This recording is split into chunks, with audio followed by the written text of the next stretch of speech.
Hi Kayla, Dr. O here, and I'm going to solve a couple of these problems for you so you can see how I do it.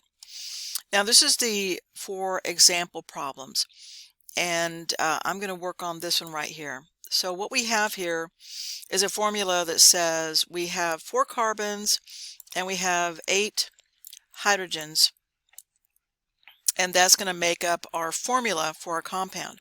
Now what we're being asked for is the empirical formula, which is basically going to give us the ratio that we need between the elements in our molecule. So what I do to solve something like this is I look at the smallest number, which in this case is going to be 4, and I say, well, 4 times 1 is going to be equal to 4, okay? And 4 times 2, I'm writing with a mouse, which is why my writing looks so bad. 4 times 2 is equal to 8. And already I can see that I have these numbers that are in my molecular formula. I've got 4 and I've got 8. Well, how did I get 4 and how did I get 8? Well, I got 4 by multiplying 4 by 1, and I got 8 by multiplying 4 by 2. So if I were to get rid of the 4 and put a 1, and I were to get rid of the 8 and put a 2, that's basically giving me my empirical formula. Now, in all of these formulas, you never put the 1. So the correct way to write this would just be to say 1 carbon and 2 hydrogens. So what this is telling me, the empirical formula is telling me, is that for every 1 carbon, I'm going to have at least 2 hydrogens. And if I were to have 4 carbons, then that must mean I have 8 hydrogens. So this is my empirical formula for this molecule right there. All right, I think I have an eraser around here somewhere. See, I think I got it right there. So let's hit the eraser. Okay, so that's one of the ones that is solved for you, and that's how I would solve it. So let's take a look at, let's see, let's go back to laser pointer.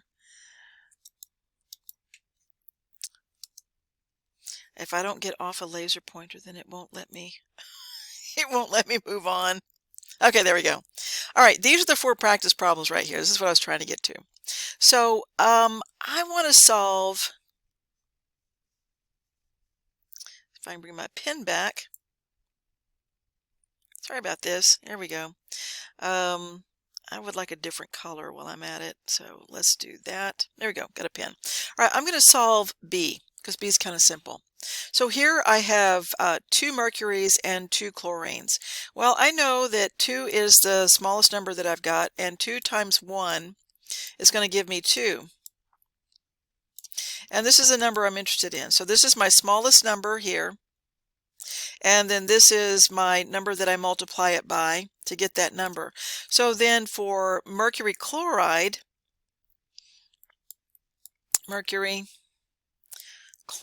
this is my molecular formula. I can basically get rid of each one of these 2's, and I could put a 1 there, but as I just saw, you don't really have to include the 1. So then the empirical formula for mercury chloride is going to be HgCl. That is your answer to mercury chloride. Okay. Let's get the eraser going. Let's get rid of that.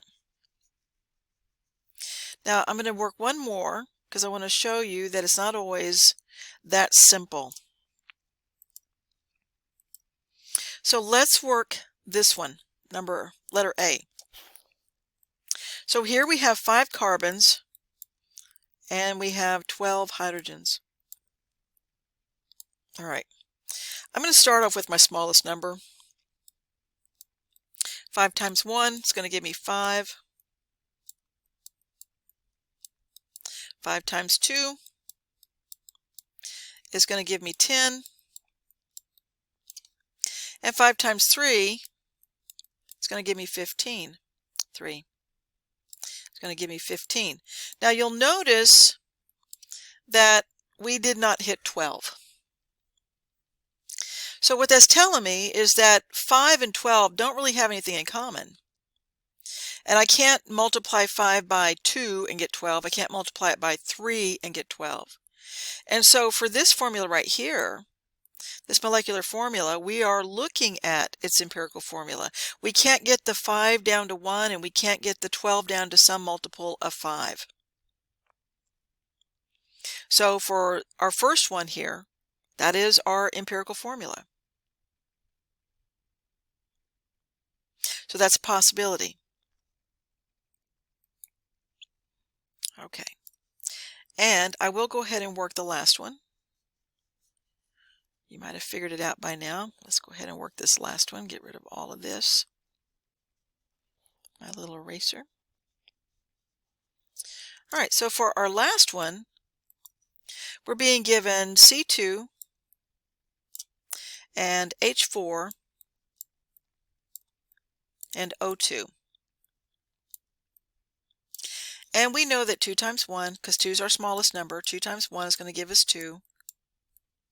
And 2 times 2 is going to give us 4.